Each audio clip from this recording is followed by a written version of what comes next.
Have you ever scrolled through the internet and stumbled upon a photo that made you feel uneasy, yet oddly nostalgic? These are known as liminal spaces, and today we're diving deep into why they captivate our minds. Where did liminal spaces come from? In 2019, this now famous photo was posted to 4chan with the caption, "If you're not careful and you no-clip out of reality in the wrong areas, you'll end up in the back rooms, where it's nothing but the stink of old moist carpet, the madness of mono yellow, the endless background noise of fluorescent lights at maximum hum buzz, and approximately 600 million square miles of randomly segmented empty rooms to be trapped in. God save you if you hear something wandering around nearby, cause it sure as hell has heard you."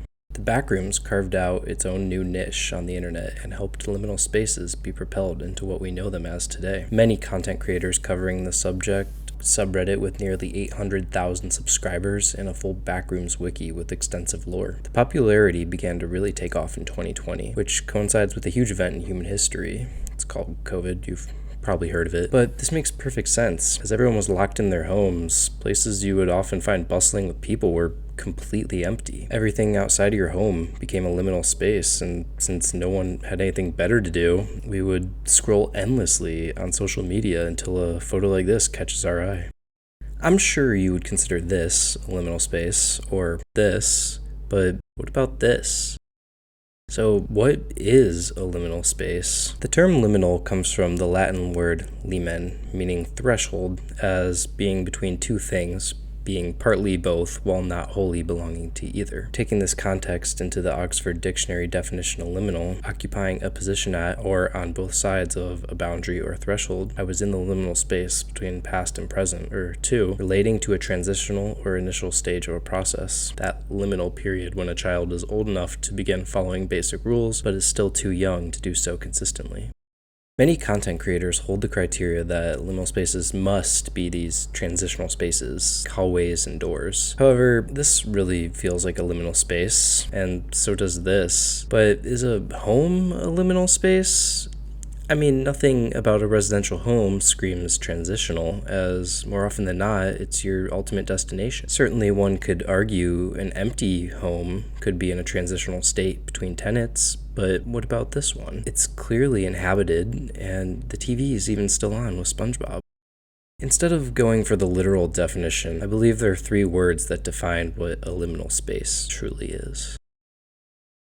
Nonplaces, term coined by French anthropologist Marc Aguet to refer to anthropological spaces of transience where human beings remain anonymous that do not hold enough significance to be regarded as places in the anthropological definition. For reference, a place in the anthropological sense is a location that has cultural meaning and is connected to a person's group or identity. Airports, hospitals, shopping malls, hotels, highways, these are all places which people pass as anonymous individuals. In contrast, a place offers somewhere people can empower their identity and meet people of similar interests. The highway, where everyone around you is obscured by metal and glass boxes. A shopping mall, where every interaction is strictly transactional and monetarily motivated. Everyone in a non-place is effectively a blank gray face. These non-places feel anonymous and lonely. When we see these places empty, it digs into that lonely emotion. Many liminal spaces are a non-place, which belong to everyone and no one at the same time. These photos are everywhere and nowhere.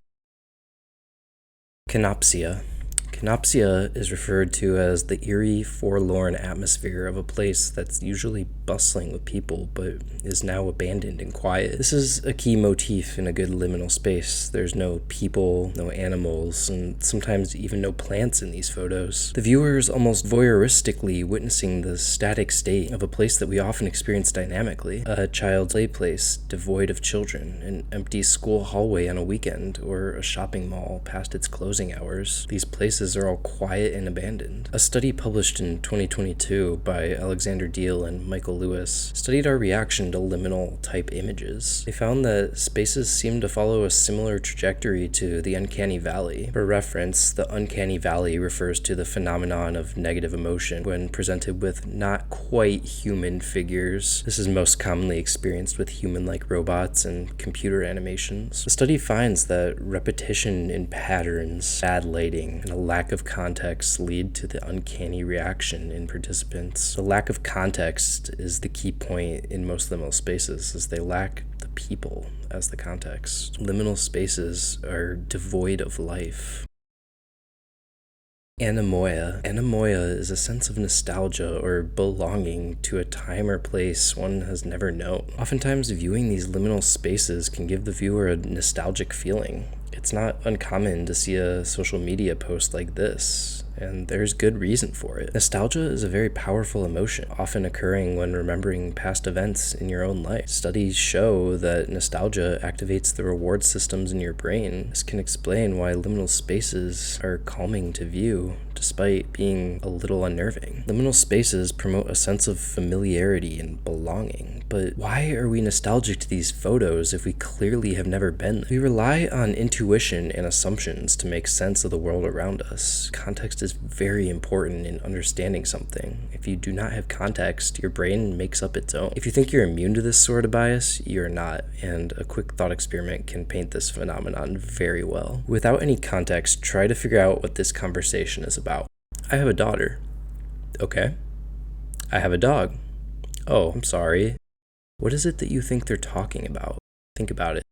This is a conversation between tenant and their landlord discussing the rules. Children are allowed, but dogs are not. Once the context is understood, the conversation makes sense. But when our brain did not have any context, it just came up with all kinds of ideas. Liminal spaces tap into that same cognitive bias, presenting us with places that really make no sense. There's no people, no central focus, and few details to fixate on. The space is simply out of context. Why do liminal spaces seem to make us feel fear and nostalgia? Well, evolutionarily, for our ancestors, uncertainty would often mean danger. What is that around the corner? Is there something in that dark? Who or what arranged all these chairs like this? This makes our fight or flight response kick in. But in liminal spaces, there's not any danger. We're kind of left in a limbo, stuck between feeling scared and feeling calm. This is the nostalgic feeling we get from these images. Every time you think back to an old memory, your brain subconsciously alters the story in your head in a process called memory consolidation. This is why, over time, memories tend to get fuzzy. Your memories, especially as a child, are deeply tied to nostalgia and are very pleasant to remember. Liminal space photos are often fuzzy. The location's nondescript, and oftentimes they're transitional spaces that you don't pay explicit attention to in daily life. When you view these images, you are not remembering the past. That feeling of familiarity is your own interpretation of the photo and your own hazy memories. Think back to your childhood. Think of a trip you went on with your family. Did you stay in a hotel at some point on that trip? Surely you remember the destination, whether it was Disney World, a beach, or any other vacation destination. You remember meeting Mickey and Minnie Mouse, and may even have some old home videos to validate those memories. But do you remember the pattern on the carpet in the hotel hallways? Chances are you do not. That transitional space of the hallway was lost, as it's simply a means to an end, serving to allow you to arrive to your room from the outside and not much more. When viewing a photo like this one, you are able to consolidate your lost memories and project them onto this photo. No, you did not stay in this specific hotel, but you recall a time you stayed in a hotel like this one. We all have these cognitive biases to help us make sense of the world, and it doesn't matter if these stories are true. What matters is if they help us make sense of the world and how they make us feel. And liminal spaces are something that helps us with that. Don't forget to like and subscribe.